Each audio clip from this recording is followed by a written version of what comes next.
Assalamualaikum warahmatullahi wabarakatuh. Waalaikumsalam warahmatullahi wabarakatuh. Bapak Ibu guru semua, di sini saya akan mempresentasikan hasil dari pelatihan fasilitator daerah untuk berbagi praktik baik 7 jurus BK Hebat.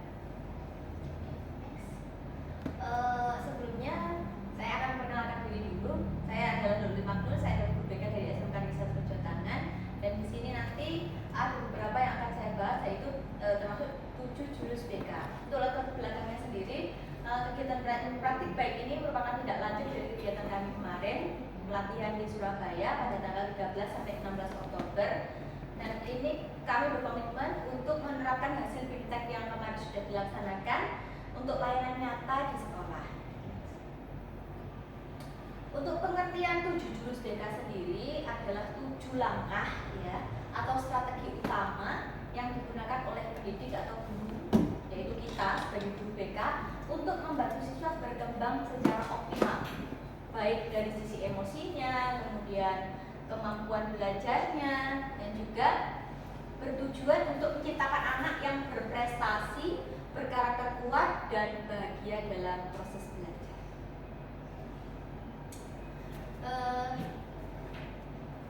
Next, ada 7 jurus BK. Tapi sebelumnya kayaknya supaya lebih semangat karena ini udah siang, kita tepuk semangat dulu. Nanti panjenengan tahu kan sekarang lagi viral di media sosial ada tepuk sakinah. Kemungkinan nanti nadanya juga seperti itu akan saya praktekkan, nanti panjenengan semua mengikuti ya. Oke, siap? 1, 2, 3. Bersemangat, bersemangat, bersemangat. Fokus, janji fokus, janji fokus. Aku tahu aku bisa, tahu aku bisa, aku tahu aku bisa, dan bersemangat. Oke, bisa kan? Oke, kita ulangi ya. Kita ulang 2 kali supaya nanti lebih semangat lagi. Udah? Oke. Ada Bu Rina, ada Bu Santi, Bu Ati, Bu Erni, dan juga Pak Putut. 1, 2, 3. Bersemangat, bersemangat, bersemangat. Janji fokus, janji fokus, janji fokus. Aku tahu aku bisa, tahu aku bisa, aku tahu aku bisa, dan bersemangat. Nah ini nanti bisa digunakan juga untuk ice breaking kita di kelas, karena lagi viral mungkin anak-anak pasti akan langsung nyambung. Oke, untuk 7 jurus BK sendiri, yang pertama adalah kenali potensi. Definisinya apa? Ini adalah proses memahami keunikan, kekuatan, minat, dan kemampuan setiap siswa. Kita tahu bahwa setiap siswa itu memiliki potensinya mereka masing-masing, dan antara satu dengan yang lain pasti berbeda. Nah, ini tujuannya agar kita sebagai pendidik itu dapat memberikan dukungan pada mereka dan pendekatan belajar mereka yang sesuai agar karakter mereka dan juga perkembangan mereka dari segi pembelajaran dan juga emosi mereka bisa maksimal. Untuk yang kedua, jurus yang kedua adalah kelola emosi. Untuk definisinya sendiri, kemampuan mengendalikan dan mengekspresikan emosi secara sehat dan tepat. Ada berapa emosi kira-kira dalam yang dialami oleh manusia ya? Ayo, emosi manusia. Ada happy, sedih, sad, susah, sedih ya. Terus senang, susah, kecewa, ada juga marah ya. Nah, itu semua perasaan-perasaan yang memerlukan validasi, dan perasaan-perasaan tersebut ini akan mengekspresikan, akan terekspresi dari emosi mereka secara mungkin dari perilakunya ataupun dari mimik mukanya. Kalau orang sedih, orang bahagia, dan juga kecewa itu pasti kelihatan ya. Nah, ini tujuannya adalah membantu siswa tuh mengenali perasaan mereka dan respon situasi tanpa emosi yang berlebihan. Jadi gini, ketika mungkin kita marah ataupun anak ini marah, mereka boleh marah. Itu valid, marah atau emosi marah itu adalah perasaan yang valid. Tapi kita sebagai guru BK membantu mereka mengelola emosi mereka supaya responnya tidak berlebihan. Kayak gitu. Kemudian yang ketiga ada tumbuhkan resiliensi. Ini apa sih? Resilience atau daya lenting ini ya Bu ya. Upaya menumbuhkan daya tahan mental agar agar anak mampu menghadapi kesulitan dan bangkit dari kegagalan. Seringkali yang kita temui anak-anak mungkin kalau untuk sudah jenjang SMK seperti ini gagal dalam tes ujian ujian masuk perguruan tinggi ataupun ujian tes kerja. Nah, ini adalah salah satu kemampuan yang kita terapkan atau kita bekalkan pada mereka, yaitu daya tahan mental agar mereka mampu menghadapi kesulitan dan bangkit dari kegagalan. Membentuk pribadi yang kuat. Nanti di sini ada namanya growth mindset, ada namanya fixed mindset. Nanti anak-anak fixed mindset mereka, contohnya nih, biasanya anak-anak kalau pelajaran matematika kan dibilangnya susah. Nah, ini namanya fixed mindset. Susah bu matematika, bu bahasa Inggris itu susah. Ini namanya adalah fixed mindset. Bagaimana kita menumbuhkan dari growth mindset atau pola pikir yang bertumbuh? Jadi bagaimana kita bukan tidak bisa tapi belum bisa, dan kita harus berusaha untuk ibaratnya kalau dari yang tidak bisa menjadi bisa itu harus belajar. Saya pasti bisa ketika mau berusaha dan belajar. Nah, yang keempat ada jaga konsistensi. Di sini menunjukkan perilaku dan aturan yang stabil dan disiplin secara terus-menerus. Mungkin dari kelola emosi sudah bagus, kemudian daya resiliensinya bagus, tapi bagaimana kita sebagai guru BK itu membuat agar kemampuan-kemampuan yang sudah kita berikan tadi itu tetap ada pada diri mereka. Jadi konsistensinya mereka kayak gimana? Nah, ini juga perlu kita kontrol dengan jaga konsistensi, yaitu dengan membentuk kebiasaan baik dan rasa tanggung jawab pada diri. Kemudian ada jalin koneksi. Di sini apa sih sebenarnya jalin koneksi? Yaitu membangun hubungan yang positif, terbuka dan saling memahami antar guru, siswa dan orang tua. Pas banget dong kita ya. Ada namanya kita kadang panggilan orang tua, kemudian ada konsultasi dengan pihak-pihak yang lain. Nah, di sini tujuannya adalah menciptakan suasana belajar yang penuh empati dan juga kepercayaan. Nah, tanpa adanya rasa percaya ini, kita tidak akan terjalin namanya koneksi. Kemudian yang keenam adalah membangun kolaborasi. Di sini apa sih kolaborasi yang dimaksud? Yaitu kerjasama aktif antara guru, orang tua, dan lingkungan masyarakat dalam mendidik anak. Gak mungkin dong kita mendidik sendiri atau orang tua mendidik sendiri, tapi kan anak-anak juga dititipkan ke sekolah. Nah, itu ketika di sekolah nanti tanggung jawab guru, ketika di rumah adalah tanggung jawab keluarga, tapi mereka juga hidup dalam masyarakat. Oleh karena itu, di sini lingkungan masyarakat dalam mendidik juga perlu kita libatkan. Nah, tujuannya adalah membentuk sinergi agar anak mendapat dukungan dari semua pihak. Oke, yang terakhir adalah menata situasi. Di sini definisinya adalah menciptakan kondisi lingkungan belajar yang aman, nyaman, dan juga menyenangkan. Jadi anak-anak itu kalau ketika datang ke ruang BK itu bagaimana sih supaya tidak takut? Ini yang sering kita temukan kan, guru-guru BK itu dianggap polisi sekolah nih. Masih ada di sini ya, seperti itu mungkin. Bukan dari kita, tapi terkadang pola pikir BK adalah polisi sekolah itu diciptakan bukan dari guru BK sendiri, tapi mungkin dari guru-guru lain yang belum memahami fungsi BK itu sendiri. Nah, tujuannya adalah membuat anak merasa tenang, fokus, dan termotivasi untuk belajar. Ketika anak-anak sudah merasa nyaman dan aman, maka motivasi belajar mereka pun diharapkan bisa naik. Oke, next. Oke, sebagai tindak lanjut dari BIMTEK ini ada dua jurus utama di sini yang kita akan pelajari tadi. Yang pertama adalah kenali potensi dan juga kelola emosi. Jadi mengelola emosi bagaimana kita bisa menggunakan sel. Karena ya di PPG kemarin kayaknya pelajarannya juga sel, sosial emotif learning. Oke, untuk yang kenali potensi di sini kita membantu siswa mengidentifikasi dan mengembangkan potensi diri mereka dari baik segi akademik maupun non akademik. Untuk instrumennya sendiri kita biasa sudah kita gunakan ya, ada gaya belajar, nanti ada secara online kan kita sering ada ya, sering bisa dicari juga secara online. Ada tes Riasek juga dan juga tes multiple intelligence. Nah, gaya belajar sendiri ada 3 jenis. Apa itu?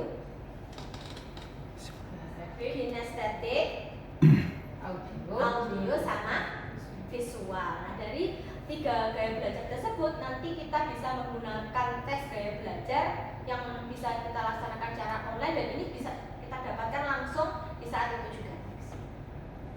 Nah, kenapa sih kita perlu gaya belajar anak kalau dari gambar ini?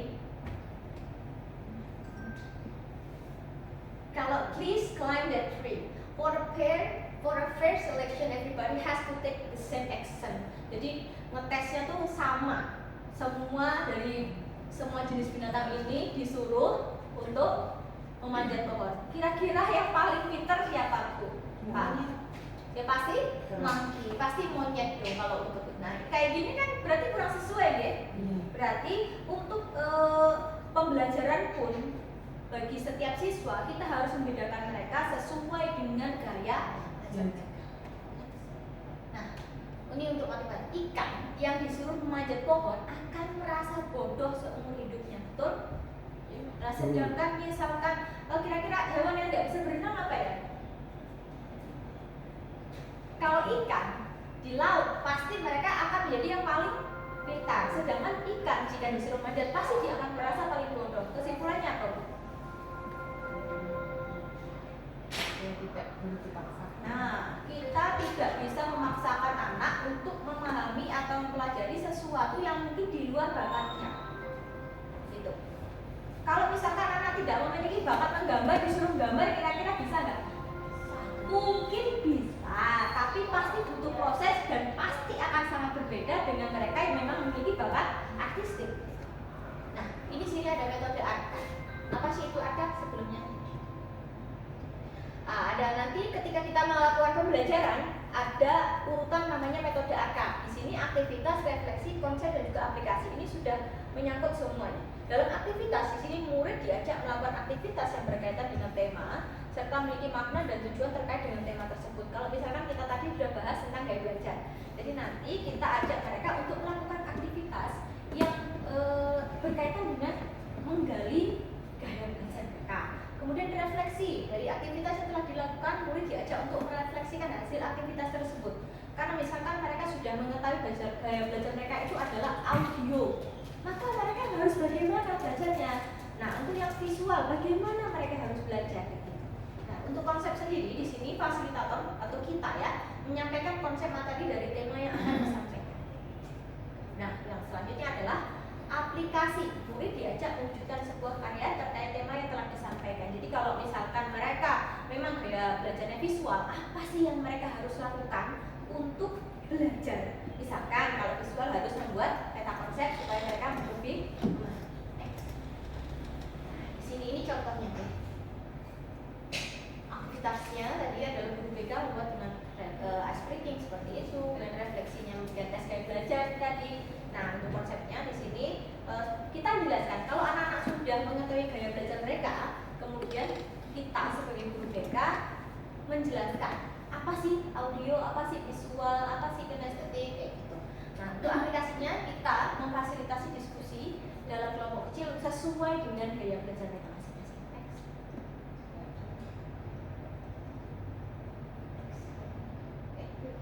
Nah, di sini ada beberapa sebenarnya web yang menyediakan tes gaya belajar itu banyak. Nah, di sini salah satunya adalah tes gaya belajar menggunakan Aku Pintar. Nah, karena pada dasarnya setiap murid ini memiliki cara belajar beda, maka dalam memahami pelajaran pun harus kita juga melihat gaya belajar mereka. Ada visual, ada yang audio, ada yang kinestetik. Nah, sini fungsi tes gaya belajar di Aku Pintar adalah untuk membantu pengguna khususnya pelajar mengetahui cara belajar yang paling sesuai dengan dirinya. Nanti ada web yang lain sebenarnya. Kalau kita ketik tes gaya belajar free itu nanti muncul di Google. Next. Nah, ini adalah satu contoh. Gigi Prakasa Utama merupakan siswa yang dengan dominasi gaya belajar auditory visual. Berarti pembelajaran bukan hanya tidak hanya efektif dilakukan kegiatan mendengarkan biasa saja, tapi juga didukung oleh tampilan visual, yaitu dengan menggunakan video seperti itu.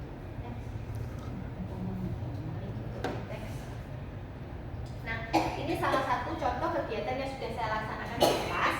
Ini adalah tes gaya belajar, kemudian kita selingi dengan permainan-permainan seperti itu dalam menjelaskan apa sih gaya-gaya belajar yang ada di diri mereka. Jadi tidak melulu kita ceramah gitu, tapi kita selingi juga dengan play game-game yang ada di apa ya namanya ya. Intinya dengan game yang bisa kita lakukan untuk meningkatkan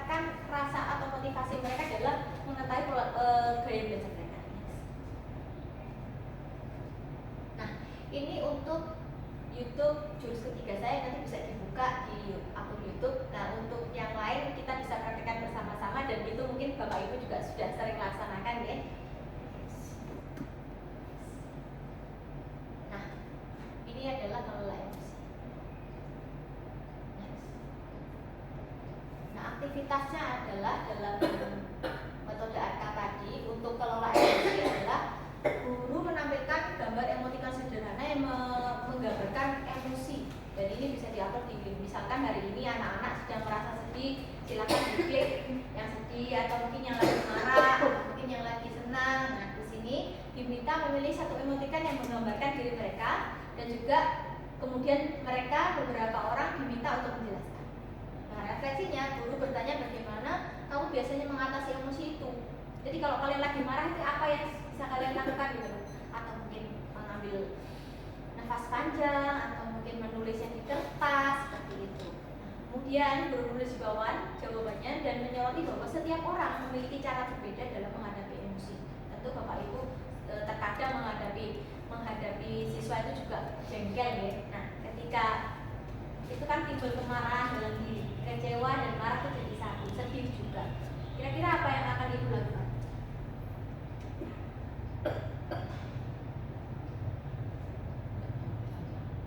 Oh gini, ketika menghadapi anak, misalkan anak bermasalah, kadang kan kita pasti sebagai manusia wajar dong kita merasa marah ya. Nah, lalu ketika perasaan itu muncul, kira-kira apa yang akan jenengan lakukan? Kalau marah, kalau marah nih ya, saya akan tarik nafas panjang, kemudian mengeluarkannya pelan-pelan, dan intinya kita kelola nafas. Itu adalah salah satu cara untuk mengelola perasaan kita, baik itu sedih ataupun marah. Nah, kalau celebrate senang, kita harus tersenyum dong ya. Nah, di sini kemudian konsep kita menjelaskan konsep sel dalam 5 kompetensi sel, kemudian menjelaskan peta emosi untuk membantu mengenali emosi yang lebih spesifik. Ada yang menanyakan video juga, kita bisa menggunakan video-video yang ada di YouTube untuk memberikan penjelasan tentang sel. Banyak sekali ya sekarang video-video yang menjelaskan tentang sel ini. Kemudian ada memperkenalkan teknik mindfulness sederhana dengan nafas panjang dan juga fokus, ini yang saya praktekkan. Apakah Bapak Ibu sudah mempraktekannya? Oke. Nah, aplikasinya kita bisa bagi mereka menjadi 5 kelompok, membuat gambar emosi dan strategi mengatasi emosi tersebut. Selanjutnya bisa mempresentasikan di depan kelas dan juga mengajak siswa membuat komitmen kelas dan masa sel. Ini nanti yang bisa kita praktikkan di dalam kelas. Oke? Nah, kurang lebih seperti ini. Kenapa kita perlu sel? Social emotion learning. Untuk self awareness, ada self management, ada responsible decision making. Jadi kalau orang emosi itu dalam mengambil keputusan pasti juga akan beda ya. Ada relationship skills, ada juga social awareness. Jadi kalau kita pintar dalam social emotional learning, nah kelima-limanya ini pasti kita bisa kendalikan juga.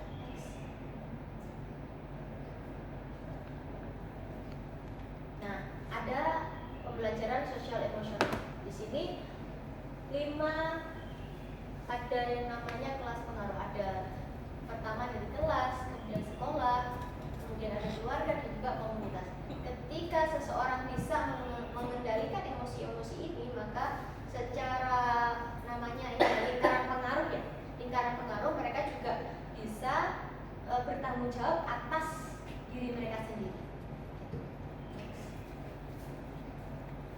Untuk pembelajaran sosial emosional sendiri, yaitu ada self awareness atau sadar diri, yaitu kemampuan untuk memahami emosi, pemikiran dan nilai-nilai yang mempengaruhi perilaku dalam berbagai situasi. Jadi kesadaran diri ini sangat penting nih Bapak Ibu untuk diri kita. Dan juga di sini kata-katanya adalah saya bisa mengenali emosi saya seperti senang, sedih, takut, malu, khawatir dan juga lain-lain. Kemudian ada self management. Di sini adalah kemampuan untuk mengatur emosi, pemikiran dan perilaku secara efektif pada situasi yang berbeda. Kata-katanya adalah saya tahu cara untuk menenangkan diri saya saat marah, takut dan juga khawatir. Itu kemampuan mereka mengendalikan diri. Ada responsible decision making, yaitu pengambilan keputusan yang bertanggung jawab. Di sini adalah membuat pilihan yang tepat dan konstruktif pada situasi tertentu. Kata-katanya adalah saya memahami keputusan yang saya ambil dapat berdampak pada diri dan orang lain. Jadi mereka bertanggung jawab atas keputusan yang mereka pilih. Ada relationship skill atau keterampilan berelasi. Di sini adalah kemampuan memahami perspektif yang berbeda, termasuk berempati terhadap kondisi individu dengan latar belakang yang berbeda.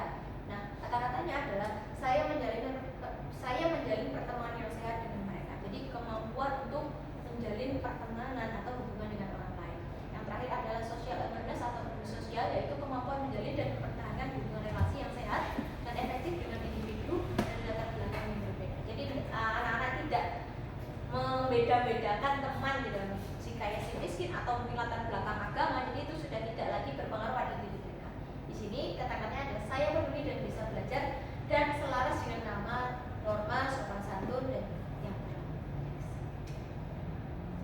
Sedangkan elemen MC2 berdasarkan UNESCO ada 4, yaitu critical inquiry, mindfulness, empathy, and compassion.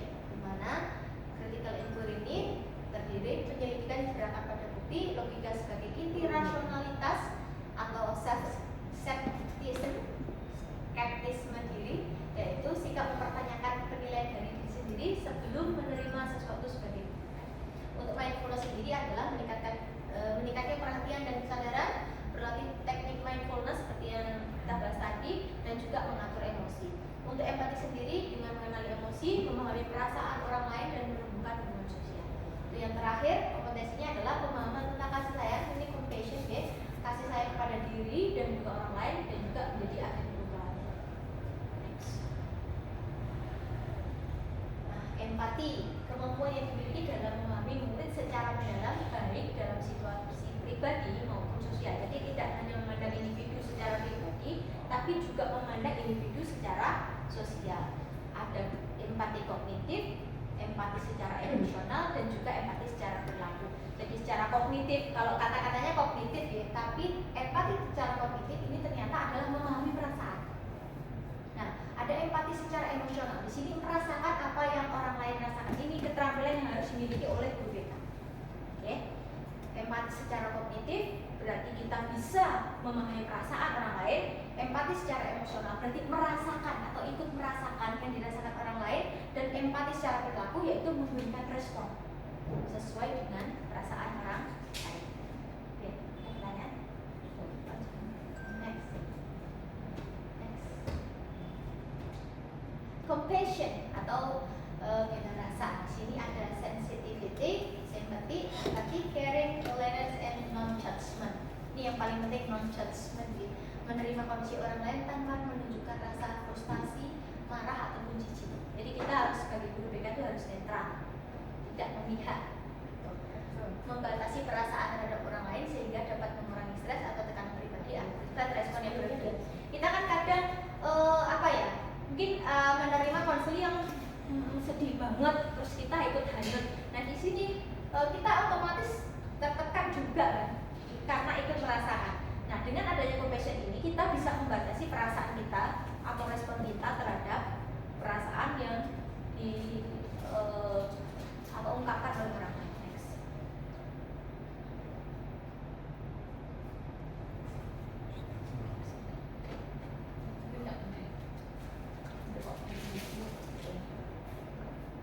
Ada yang namanya critical inquiry, yaitu kemampuan untuk bertanya secara mendalam, mengevaluasi secara objektif dan mencari pemahaman yang lebih komprehensif, bukan hanya menerimanya begitu saja. Ini juga salah satu keterampilan yang harus dimiliki oleh guru BK. Jadi kita tidak hanya mendengarkan saja, tapi kita juga punya kemampuan untuk menggali informasi dari konseling kita secara mendalam dan lebih objektif tentunya. Next. Nah, ini salah satu contoh ya kasus-kasus yang kemarin ada guru yang langsung pantas gak punya bapak. Apakah kira-kira ini pantas diucapkan oleh guru? Tidak, tentu saja tidak ya. Nah, ini juga adalah salah satu kemampuan yang harus dimiliki oleh guru BK utamanya. Jadi bagaimana kita menilai anak itu tanpa harus menghakimi, non-judgmental tadi. Next.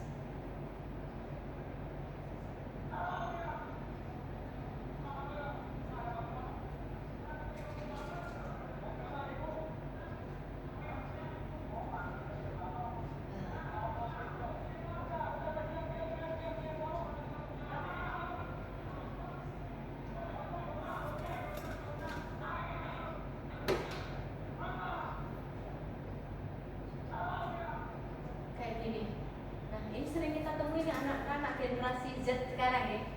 Nah, berani sama guru.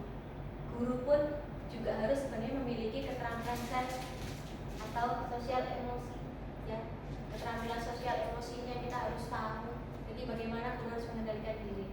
Di sini self awareness atau mengenal peta emosi, ada excited, tender, ada scared atau takut, marah, sedih, dan senang. Di sini anak-anak nanti ketika panjenengan masuk kelas bisa menggunakan materi ini untuk mengenal emosi mereka. Jadi ketika mereka memiliki emosi-emosi ini, mereka bisa mengendalikan atau bisa mengekspresikan dengan cara yang benar. Kalau happy ya nggak terlalu happy banget sampai mungkin ketawa sampai terbahak sampai satu sekolah itu kedengaran. Next. Nah, kayak gini. Nanti kita juga bisa menggunakan namanya roda pilihan atau wheel of choice.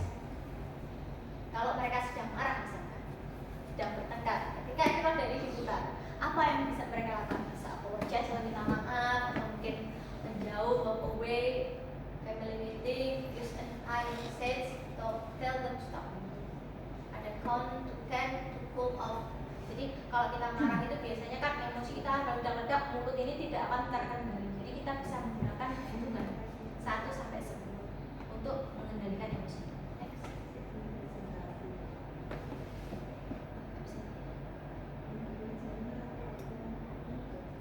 Oh, ini adalah gambar di mana seorang kakak sedang menenangkan adiknya yang sedang marah.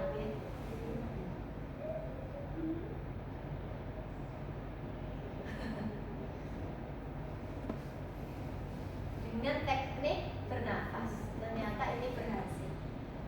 Ini akhirnya nggak jadi marah. Ini responsible decision making dengan jeda dan memilih tindakan. Jadi emosi itu ketika apalagi marah itu pasti hawanya panas. Jadi kita perlu jeda untuk mengatasi tersebut, baru kita bisa memberikan respon atau tindakan. Next. Nah, di sini ada kolaborasi guru dan BK dalam mengembangkan kompetensi sel ini dengan merencanakan program, melaksanakan kegiatan, pendampingan dan intervensi pada siswa, pelatihan penguatan kompetensi, monitoring dan evaluasi, dan juga kegiatan ekstrakurikuler dan program sekolah. Jadi sel ini bisa dimasukkan dalam pembelajaran apapun di sekolah. Next. Terima kasih, itu aja. Mungkin ada yang ditanyakan? Dalam beberapa jurus tadi yang kita bahas ada 2 jurus ya. Sebenarnya ada 7, nanti kita bahas di pertemuan berikutnya. Kurang lebih seperti itu. Terima kasih dari saya. Sekian. Assalamualaikum warahmatullahi wabarakatuh. Waalaikumsalam warahmatullahi wabarakatuh.